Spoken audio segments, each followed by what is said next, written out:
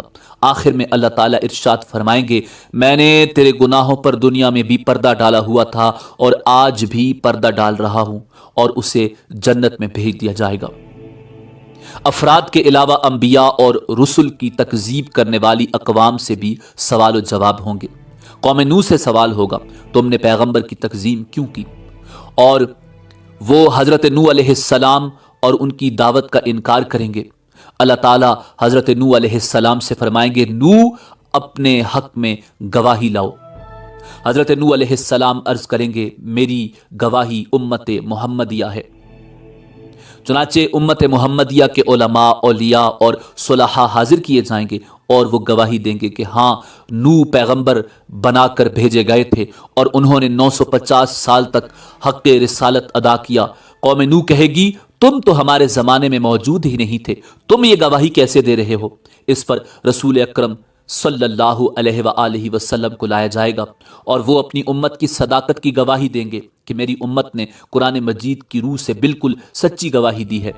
رسول اکرم صلی اللہ علیہ وآلہ وسلم کی اس گواہی کے بعد قوم نوح لاجواب ہو جائے گی اور مجرم قرار پا کر جہنم میں ڈال دی جائے گی۔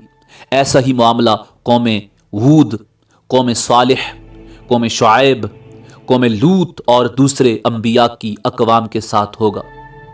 جرم ثابت ہونے کے بعد کافر بارگاہ الہی میں درخواست کریں گے اے ہمارے رب، ہم نے سب کچھ دیکھ اور سن لیا، بس ایک دفعہ ہمیں دنیا میں واپس بھیج دے، ہم ضرور نیک عمل کریں گے۔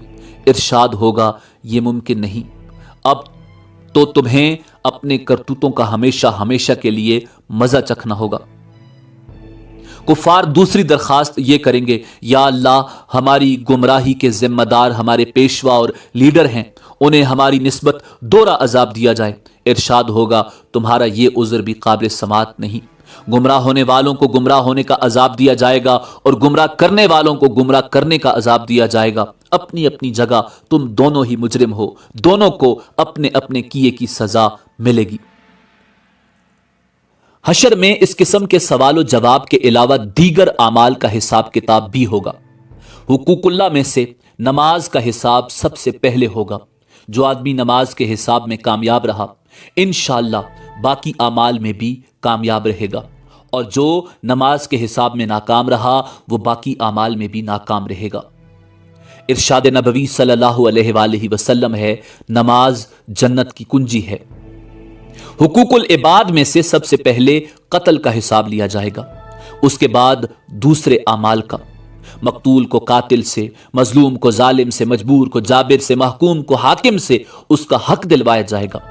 اللہ تعالیٰ فرمائے گا میں بادشاہ ہوں اور حقوق دلوانے والا ہوں، آج کوئی جہنمی اس وقت تک جہنم میں نہیں جا سکتا جب تک کسی جنتی کو اس کا حق نہ دلوا دوں، اور کوئی جنتی اس وقت تک جنت میں نہیں جا سکتا جب تک کسی جہنمی کو اس کا حق نہ دلوا دوں۔ چھوٹے سے چھوٹے ظلم اور معمولی سے معمولی زیادتی کا حق بھی اللہ تعالیٰ حقدار کو دلوا کر چھوڑیں گے۔ اگر کسی نے پیلو کی ٹہنی کے برابر کسی کا حق غصب کیا ہوگا یا کسی کی بے عزتی کی ہوگی تو اللہ تعالیٰ اس کا بدلہ بھی دلوائیں گے۔ اگر کسی نے کسی جانور پر ظلم کیا اور زیادتی کی ہوگی تو اس جانور کا بدلہ بھی اللہ تعالیٰ لے کے چھوڑیں گے۔ حتیٰ کہ اگر کسی جانور نے کسی جانور پر ظلم کیا ہوگا تو ان جانوروں کو بھی ایک دوسرے سے حقوق دلوانے کے لیے زندہ کیا جائے گا اور مظلوم جانور کو ظالم جانور سے بدلہ دلوایا جائے گا۔ اس کے بعد انہیں دوبارہ مرنے کا حکم دیا جائے گا۔ بدلہ یا حقوق کی ادائیگی نیکیوں کے ساتھ ہوگی۔ ظالم نے مظلوم پر جتنا ظلم کیا ہوگا اس کے برابر اس کی نیکیاں لے کر مظلوم کو دی جائیں گی۔ اگر ظالم کے نامہ اعمال میں نیکیاں نہیں ہوں گی تو پھر مظلوم کے گناہ ظالم کے سر پر ڈال دیے جائیں گے۔ حقوق لینے اور دینے کے بعد تمام انسانوں کے نامہ اعمال اپنی آخری شکل میں وزن ہونے کے لیے تیار ہو جائیں گے اور اتمام حجت کے لیے میزان قائم کیا جائے گا۔ میزان میں جن لوگوں کی نیکیوں کا پلڑا بھاری ہوگا وہ کامیاب قرار پائیں گے اور جنت میں جائیں گے، اور جن کی برائیوں کے پلڑے بھاری ہوں گے وہ جہنم میں جائیں گے۔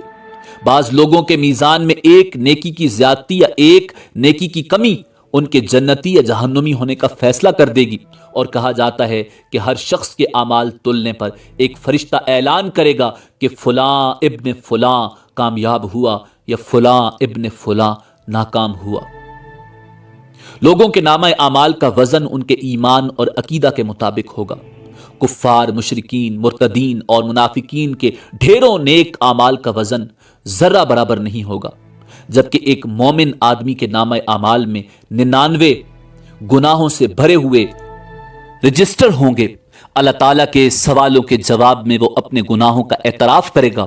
اللہ تعالیٰ فرمائیں گے اس کے اعمال میزان میں تولے جائیں، نیکیوں کے پلڑے میں ایک چھوٹا سا کاغذ رکھ دیا جائے گا جس پر کلمہ توحید لکھا ہوگا۔ وہی کلمہ توحید اس کے گناہوں سے بھرے 99 رجسٹروں پر بھاری ہو جائے گا اور وہ جنت میں چلا جائے گا۔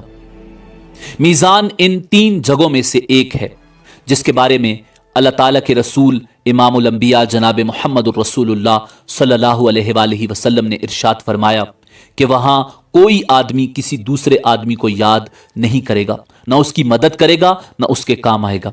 اگر کسی آدمی کی ایک نیکی میزان میں کم ہو گئی تو سارے میدان حشر میں کوئی بھی اسے ایک نیکی دینے کے لیے تیار نہیں ہوگا، نہ بیٹا، نہ بیٹی، نہ بیوی، نہ کوئی دوست، نہ کوئی پیر و مرشد، نہ کوئی رشتہ دار، بلکہ سب ایک دوسرے سے دور بھاگیں گے۔ سب سے آخری اور مشکل ترین مرحلہ صراط کا ہوگا۔ ہر آدمی کو پل صراط سے ہی گزر کر جنت میں جانا ہوگا۔ پل صراط بال سے باریک اور تلوار کی دھار سے زیادہ تیز ہوگا، جسے جہنم کے اوپر رکھا جائے گا اور لوگوں کو اس سے گزرنے کا حکم دیا جائے گا۔ گزرنے سے پہلے پورے میدان حشر میں ہر طرف مکمل تاریکی اور اندھیرا چھا جائے گا۔ ہر آدمی کو اس کے عقیدہ اور اعمال کے مطابق صراط سے گزرنے کے لیے نور دیا جائے گا۔ اہل ایمان کو 2 نور کی مشلیں دی جائیں گی، بعض کو ایک مشل دی جائے گی، بعض لوگوں کو ٹمٹماتے چراغ کی روشنی دی جائے گی، حتیٰ کہ سب سے کم درجہ اس شخص کا ہوگا جس کے پاؤں کے انگوٹھے پر روشنی ہوگی۔ اہل ایمان پل صراط سے گزرتے ہوئے اللہ تعالیٰ سے دعا مانگیں گے، ربنا اتمم لنا نورنا واغفر لنا انک علی کل شیء قدیر۔ اے ہمارے پروردگار، ہمارا نور آخر دم تک قائم رہے، ہمیں بخش دے، بے شک تو ہر چیز پر قادر ہے۔ بعض اہل ایمان بجلی کی تیزی کے ساتھ پل صراط عبور کریں گے، بعض ہوا کی تیزی کے ساتھ، بعض تیز رو گھوڑوں کی رفتار سے اور بعض اونٹوں کی رفتار سے عبور کریں گے۔ بعض لوگ دوڑتے ہوئے، بعض لوگ عام چال سے اور بعض سست رو ہوں گے، بعض گرتے پڑتے، ٹھوکریں کھاتے اور زخمی ہوتے عبور کریں گے۔ پل صراط کے دونوں طرف خودکار کنڈے یعنی ہکس لگے ہوں گے جو اللہ تعالیٰ کے حکم کے مطابق بعض لوگوں کے چلنے میں صرف رکاوٹ ڈالیں گے، بعض لوگوں کو پل کے اوپر ہی بار بار گراتے رہیں گے، بعض لوگوں کو صرف زخمی کریں گے اور بعض کو کھینچ کر جہنم میں ڈال دیں گے۔ کچھ لوگ چند قدم ہی چلیں گے تو انہیں جہنم میں گرا دیا جائے گا، بعض لوگ کچھ فاصلہ طے کر لیں گے تو جہنم میں گرا دیے جائیں گے، بعض لوگ نصف فاصلہ طے کرنے کے بعد گرائے جائیں گے، بعض صراط عبور کرنے کے قریب ہوں گے تو گرا دیے جائیں گے۔ انسان کے اعمال صالحہ صراط پر نہ صرف نور مہیا کریں گے بلکہ انسان کی حفاظت بھی کریں گے، اور کہا جاتا ہے کہ قربانی کے جانور سواریوں کا کام دیں گے۔ صراط سے گزرنے کا منظر اس قدر ہولناک ہوگا کہ کسی کی زبان سے کوئی بات نہیں نکلے گی، صرف انبیاء کرام کی زبان سے یہ آواز سنائی دے گی، رب سلم رب سلم، یا اللہ ہمیں بچا لے، یا اللہ ہمیں بچا لے۔ صراط سب سے پہلے رسول کریم نبی محتشم صلی اللہ علیہ وآلہ وسلم اور آپ کی امت عبور کرے گی، بعد میں دیگر انبیاء اور ان کی امتیں عبور کریں گی۔ صراط عبور کرنے کے بعد تمام اہل ایمان پل صراط کے آخری حصے میں روک لیے جائیں گے۔ اور جن مسلمانوں کے درمیان کوئی غلط فہمی یا گلا شکوہ، غصہ یا ناراضگی ہوگی وہ دور کی جائے گی۔ جب سارے اہل ایمان مکمل طور پر پاک اور صاف ہو جائیں گے تب انہیں جنت میں داخل ہونے کی اجازت دی جائے گی۔ نبی کریم رؤوف الرحیم امام الانبیاء جناب محمد الرسول اللہ صلی اللہ علیہ وآلہ وسلم جنت کے دروازے پر تشریف لائیں گے۔ دروازہ کھلے گا، آپ اپنی امت سمیت جنت میں قدم رنجا فرمائیں گے۔ جنت میں داخل ہونے کے بعد آپ کو اپنی امت کی فکر لاحق ہوگی۔ آپ اپنی امت کا حال دریافت فرمائیں گے۔ جب آپ کو معلوم ہوگا کہ بے شمار امتی جہنم میں ہیں تو آپ اللہ کے حضور سجدہ میں گر پڑیں گے، اللہ تعالیٰ کی حمد و ثنا کر کے سفارش کی اجازت طلب کریں گے۔ طویل مدت سجدہ میں گزارنے کے بعد حکم ہوگا، اے محمد جاؤ، آپ کی امت میں سے جن کے دل میں جو کے دانے کے برابر ایمان ہے انہیں جہنم سے نکال کر جنت میں داخل کر دو۔ رسول کریم صلی اللہ علیہ وآلہ وسلم فرشتوں کو لے کر اپنی امت کے برگزیدہ افراد کے ساتھ جہنم کے کنارے تک جائیں گے اور فرمائیں گے، اپنے اپنے اعزہ و اقارب اور اپنی اپنی جان پہچان کے افراد کی نشانی بتاؤ تاکہ فرشتے انہیں نکال لائیں۔ چنانچہ ایسے لوگ جن کے دل میں جو کے دانے کے برابر ایمان ہوگا جہنم سے نکال کر جنت میں لے جائیں گے۔ اس وقت آپ صلی اللہ علیہ وآلہ وسلم کی امت اہل جنت کا 1/4 ہوگی۔ آپ کی سفارش دیکھ کر دیگر انبیاء کرام بھی اپنی اپنی امتوں کی سفارش کریں گے۔ امت محمدیہ کے شہداء، علماء، اولیاء اور صلحاء کو بھی شفاعت کی اجازت دی جائے گی اور وہ بھی اپنے اپنے اعزہ و اقارب اور جان پہچان کے لوگوں کی سفارش کر کے انہیں جہنم سے نکلوا کر جنت میں لے جائیں گے۔ رسول کریم صلی اللہ علیہ وآلہ وسلم جنت میں واپس پہنچ کر پھر امت کے بارے میں سوال کریں گے، اب میری امت میں سے کتنے آدمی جہنم میں باقی ہیں؟ آپ کو بتایا جائے گا کہ ابھی تو ہزارہ تعداد میں لوگ جہنم میں ہیں۔ آپ پھر سفارش کے لیے سجدہ میں گر پڑیں گے۔ اذن شفاعت ملے گا کہ آپ کی امت کے وہ افراد جن کے دل میں چونٹی یا رائی کے برابر ایمان ہے انہیں بھی نکال لاؤ۔ آپ حسب سابق امت کے علماء و اولیاء صلحاء کو ساتھ لے کر جہنم کے کنارے پہنچیں گے اور رائی کے برابر ایمان والوں کو جہنم سے نکال کر جنت میں لے جائیں گے۔ تب آپ کی امت اہل جنت کی 1/3 ہو جائے گی۔ آپ پھر استغفار فرمائیں گے، میری امت کے کتنے افراد ابھی جہنم میں ہیں؟ آپ کو بتایا جائے گا ابھی تو ہزاروں امتی جہنم میں ہیں۔ آپ اذن شفاعت کے لیے پھر سجدہ ریز ہو جائیں گے، اللہ تعالیٰ کی حمد و ثنا کریں گے۔ آپ کو پھر اذن شفاعت ملے گا کہ چونٹی یا رائی سے کم درجہ کے ایمان والوں کو بھی جہنم سے نکال لاؤ۔ اذن شفاعت ملنے پر آپ پھر فرشتوں کی میت میں اپنی امت کے علماء، فضلاء اور اولیاء و صلحاء کے ساتھ جہنم کے کنارے پہنچیں گے اور امت کے ان افراد کو بھی جہنم سے نکلوائیں گے جن کے دل میں رائی سے بھی کم درجہ کا ایمان ہوگا۔ تب آپ کی امت اہل جنت کی نصف تعداد کے برابر ہو جائے گی۔ چوتھی مرتبہ پھر رسول اکرم صلی اللہ علیہ وآلہ وسلم ان لوگوں کے لیے اذن شفاعت طلب کریں گے جنہوں نے ساری زندگی میں صرف ایک بار لا الہ الا اللہ پڑھا ہوگا۔